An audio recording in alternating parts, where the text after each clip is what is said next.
Hi everyone, welcome back to another Wellness Wednesday. My name is Molly, I'm the Wellness Supervisor here at Bircham Hills.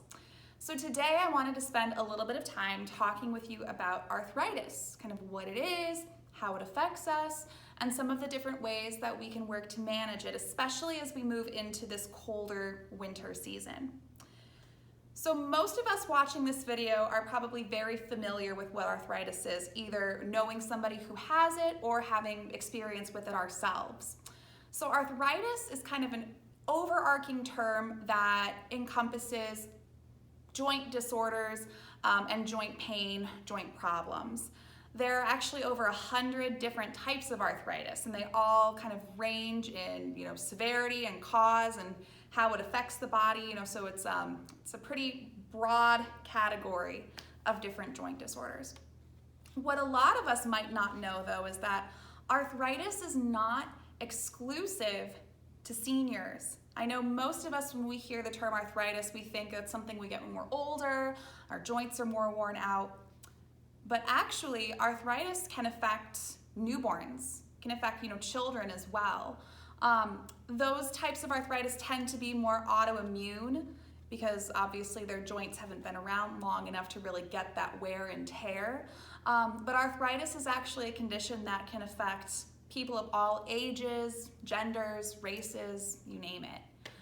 So, as most of you, again, are probably aware, arthritis comes with a number of different symptoms, but the most common ones are inflammation of the joints, stiffness, pain, limited range of motion, right? So when we talk about joints, a joint is anywhere that two bones come together. So there are a lot of different types of joints. I know we've talked about this a little bit in the past. But basically where you can bend, right? Because that's where all our joints are. So we have joints in the fingers and the wrists and our elbow. You even have joints in your head. Those joints just don't move, right? Because your skull is made up of a bunch of different bones. So fun fact for you there. So basically anywhere that you have a joint in your body, there's a possibility for arthritis to form there at some point in time. So what are some of the things that we can do to help maintain and kind of keep our arthritis in check? So the first thing is obviously exercise. I know that sounds redundant coming from me, but exercise is one of the best things that you can do for a number of different reasons. So the first being strength.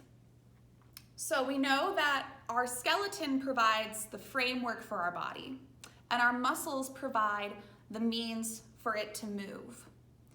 When our muscles are weak, they're not providing a lot of support for those joints.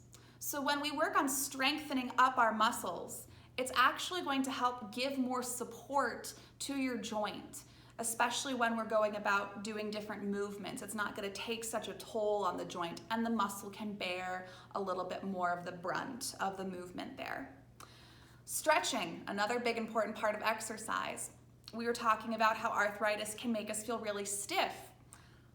Whenever we work again on that flexibility, helping us to move those joints through their full range of motion, that's going to be a big part in preventing us from, again, really stiffening up, not being able to move fully, and keeping it from getting quite to the point where every time we move, it's extremely painful. Some of the different types of exercising that we can do, obviously strength training, I would always recommend, because again, it's going to strengthen up your muscles. And whenever we strengthen up whenever we strengthen up our muscles, it's also going to strengthen up our bones and give us good support for the joints. Different activities like walking, swimming, bicycling, those are all excellent options as well. They're going to help with endurance. They're going to help, again, with just mobility of the joints, and they're fairly easy on the body. One really cool exercise I know that a lot of people have done for arthritis is they have different water aerobics classes. Now, I know with COVID, a lot of that isn't happening right now. They've kind of capped a lot of group classes, but down the road as things start to open back up, water aerobics is actually a really great option for people with arthritis, because whenever you're in the pool, it helps to take a lot of that weight off of your joints. You're not getting as much pressure and compression on the joints. You're getting that resistance training from the water. It's nice and cooling and relaxing, so there's a fun little plug for you. Second thing we can do, and again, this one should seem pretty obvious to a lot of us, but maintaining a healthy weight. So there are a number of different reasons that I could go into why maintaining your weight is important, right? But for the purpose of our video today, talking about arthritis, why is it important? So weight on our body takes its toll on the muscle, takes its toll on the bones and on the joints. Every bit of weight that we carry on our body, our muscles are then tasked to lift. Whenever I do motions like this, where I'm lifting my arm, I'm lifting the weight of my arm. My muscle has to be strong enough to do that. I'm lifting the weight of my muscle, the weight of my skin, the weight of my bone, the weight of my blood, everything. And whenever we do strength training with no weights, it's just called body weight training. It's basically getting strong enough to lift your own body weight. And then once we get strong enough to do that, we start adding on weights. So when we weigh more, that's more weight for our muscles to have to lift, right? It's gonna make us more tired. That's also a lot more pressure being put on those bones, right? Because all that weight hangs off of our frame, and our frame is our skeleton. And that again is gonna put more pressure on those bones. In between our joints, we have cartilage, we have different types of padding, and that's meant to kind of keep our bones from grinding together. It's to perform or provide lubrication for the joints. When we have a lot more weight, we notice this a lot in our spine especially. Gravity on top of just the extra weight that we're carrying can really, compress the discs in our back, can really put extra strain on all that padding in within our joints. And it can cause our joints to wear down a little bit quicker. So that's one of the reasons why maintaining a healthy weight is going to be beneficial for managing arthritis, right? It's going to be less work and strain on the muscles, less strain on the bones and on the joints. And when it's less work for your muscles to have to move, the joints are going to move a little bit more freely, and it's not going to be so taxing on our energy. So speaking of which, lubricating the joints. So as many of you out there, I'm sure, can attest to, after we have different joint replacements like knee replacements, we can start to feel how there's not as much lubrication. We can feel how it's a little bit stiffer.